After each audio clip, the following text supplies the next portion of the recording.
Hello everyone, welcome to my channel Shikshak ji. तो हम class 11 का चैप्टर 2 रिलेशंस एंड फंक्शंस कर रहे थे और उसकी बस मिसलिनियस एक्सरसाइज बची है जो कि हम इस वीडियो में कवर कर लेंगे। तो फर्स्ट क्वेश्चन देखते हैं। The relation f is defined by, ये हमें fx दे रखा है, and the relation g is defined by, ये हमें gx दे रखा है। Show that f is a function and g is not a function. हमें ये प्रूफ करना है कि ये जो हमें fx दे रखा है ये फंक्शन है, लेकिन ये जो gx दे रखा है ये फंक्शन नहीं है। अब कोई भी रिलेशन फंक्शन बनता कब है, उसका हमने एक डेफिनेशन पढ़ा था कि हर एक प्री इमेज की एक यूनिक इमेज होनी चाहिए। मतलब कि किसी भी प्री इमेज के पास दो या दो से ज्यादा इमेजेस नहीं होनी चाहिए। हर प्री इमेज के पास सिर्फ एक ही इमेज होनी चाहिए। ठीक है, तो अगर ऐसा कंडीशन यहाँ बन रहा होगा तो ये रिलेशन हमारा फंक्शन बन जाएगा, अदरवाइज नहीं बनेगा। तो पहले आंसर स्टार्ट करते हैं। पहले मैं ये फंक्शन समझा देती हूँ कि ये फंक्शन fx और gx क्या है। इस फंक्शन में क्या कह रहा है कि अगर आप x की वैल्यू 0 से लेकर 3 तक लोगे तो आपका fx यानी फंक्शन बन जाएगा x स्क्वायर, और यदि आप 3 से लेके 10 तक वैल्यू लेते हो x की तो आपका फंक्शन बन जाएगा 3x। यानी कि फंक्शन एक ही है लेकिन x की अलग अलग वैल्यू के लिए फंक्शन चेंज हो जा रहा है। ठीक है, इसी तरीके से gx है कि अगर आप 0 से लेके 2 तक x की वैल्यू लेते हो तो आपको इसमें x की वैल्यू डालनी है, यानी ये आपका फंक्शन बन जाएगा। और 2 या 2 से आगे आप कहीं पे वैल्यू लोगे तो आपका फंक्शन बन जाएगा 3x। ठीक है, जब भी आपको इस तरीके का फंक्शन दिखे ना, आपको बस ये वाला पॉइंट चेक करना है कि ये वाला इक्वल आ रहा है या नहीं आ रहा है।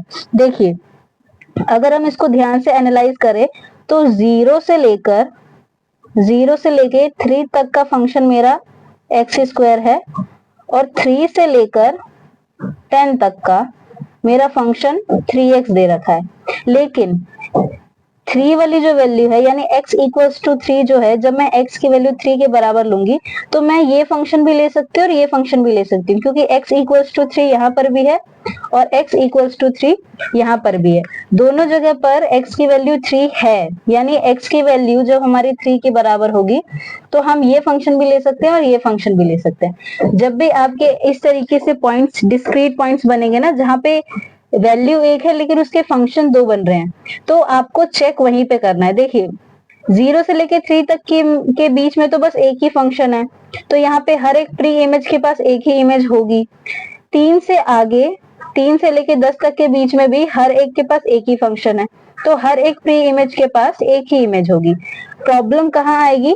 इस डिस्क्रीट पॉइंट पे, यानी x इक्वल्स टू 3 पे, जहां x की वैल्यू तो एक है, यानी x की वैल्यू इक्वल्स टू 3 है, लेकिन उसके पास फंक्शन दो दो है। तो अगर दोनों फंक्शन से सेम आंसर आएगा तो हम इसे कह सकते हैं कि ये हमारी फंक्शन रिलेशन जो है वो हमारा फंक्शन बन जाएगा।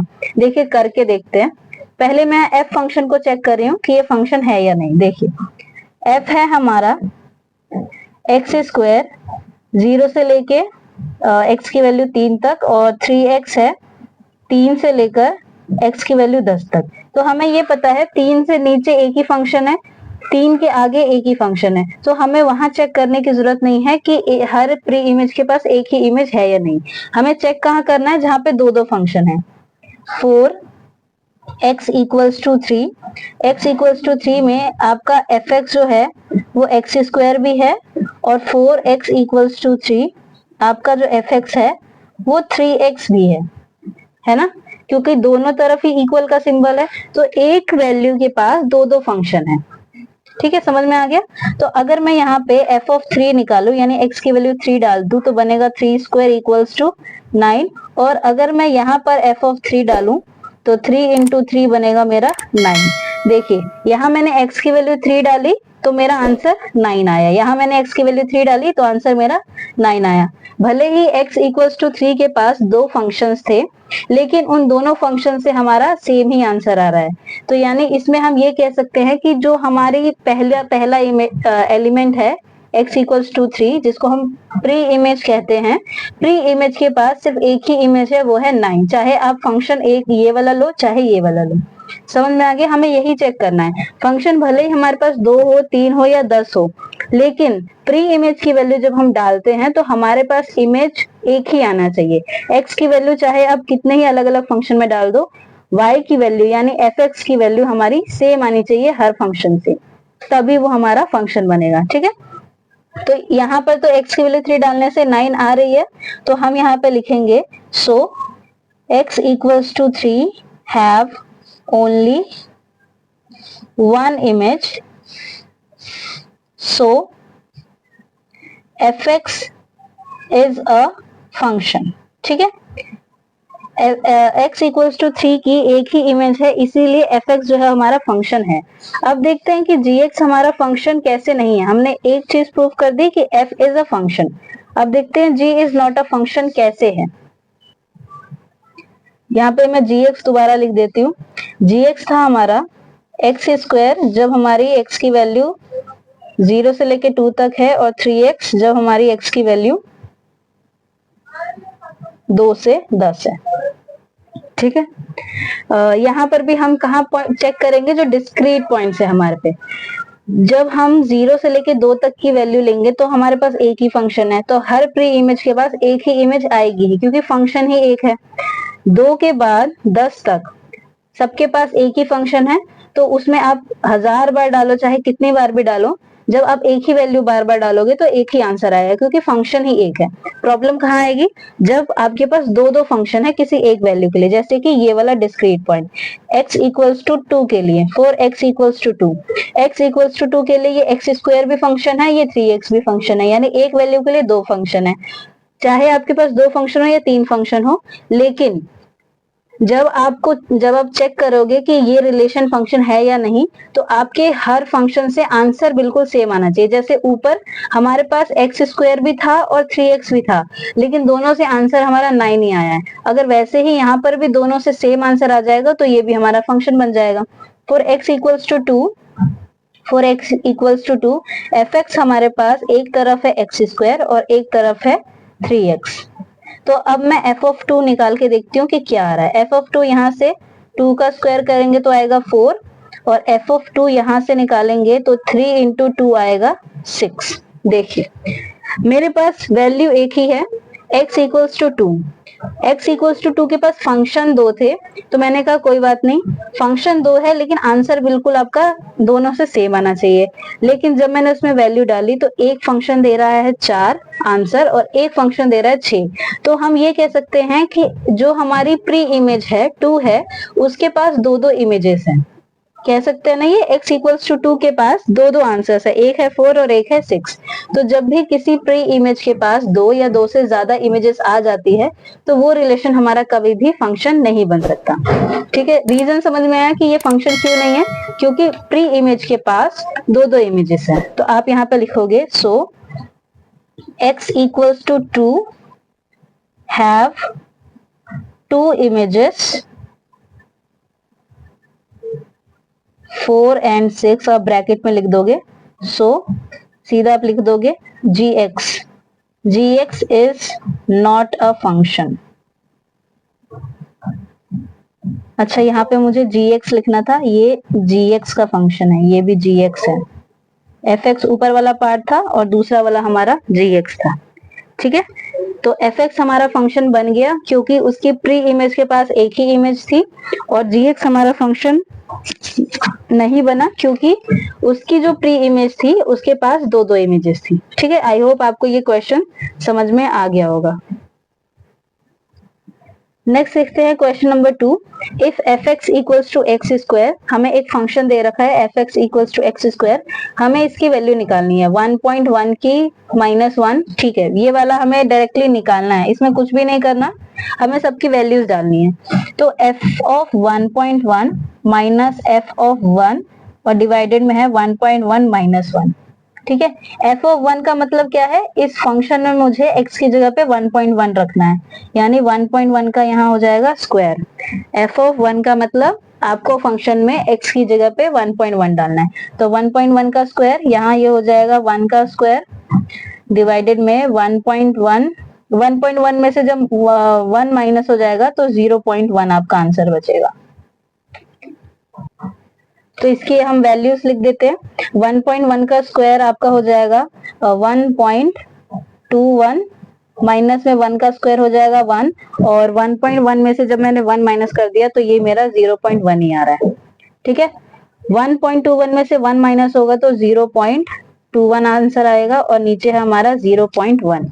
जब आप 0.21 को डिवाइड करोगे 0.1 से तो आपका आंसर आएगा 2.1। ठीक है, तो इस तरीके से आपको फंक्शंस की वैल्यू निकालनी है।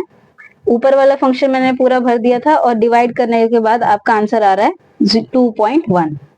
नेक्स्ट वाला क्वेश्चन करते हैं, क्वेश्चन नंबर 3। देखिए क्वेश्चन नंबर 3 क्या है, find the domain of the function. Domain निकालने का मतलब क्या होता है, आपको x की वैल्यूज निकालनी है कि आप इस फंक्शन में x की क्या क्या वैल्यूज डाल सकते हो। जब आपको रेंज निकालने के लिए बोला जाता है तो तब आपको y की वैल्यूज निकालनी होती है कि आप y की क्या क्या वैल्यूज डाल सकते हो। तो इस क्वेश्चन में हमसे डोमेन पूछा है, तो हम ये पता करेंगे कि हम इसमें क्या क्या x की वैल्यू डाल सकते हैं। देखिए डालने को तो हम सारे के सारे रियल नंबर्स डाल सकते हैं, लेकिन होता क्या है कि कुछ रिस्ट्रिक्शंस आ जाती हैं x की वैल्यूज पे और y की वैल्यूज पे।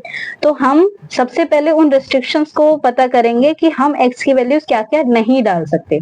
मैंने आपको रिस्ट्रिक्शंस बताई थी कुछ, अगर कोई चीज डिवाइड में होती है तो नीचे वाला जो नंबर है वो x नहीं होना चाहिए, रूट के अंदर वाली चीजें माइनस नहीं होनी चाहिए, स्क्वायर जो है वो कभी भी नेगेटिव नहीं होना चाहिए। कुछ इस तरीके के मैथ्स के रूल्स होते हैं, उस रूल के अकॉर्डिंग हमें देखना है कि हम x की वैल्यू क्या क्या नहीं डाल सकते।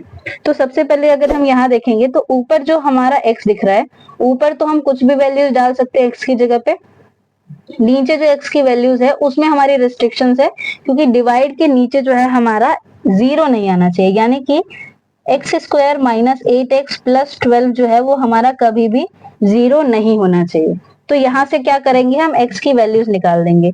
मिडिल टर्म स्प्लिट करेंगे, आप 12 को करोगे तो 6 and 2 आ जाएगा, जिनका प्लस 8 होगा। ठीक है, x square minus 6x minus 2x plus 12 should be not equals to 0।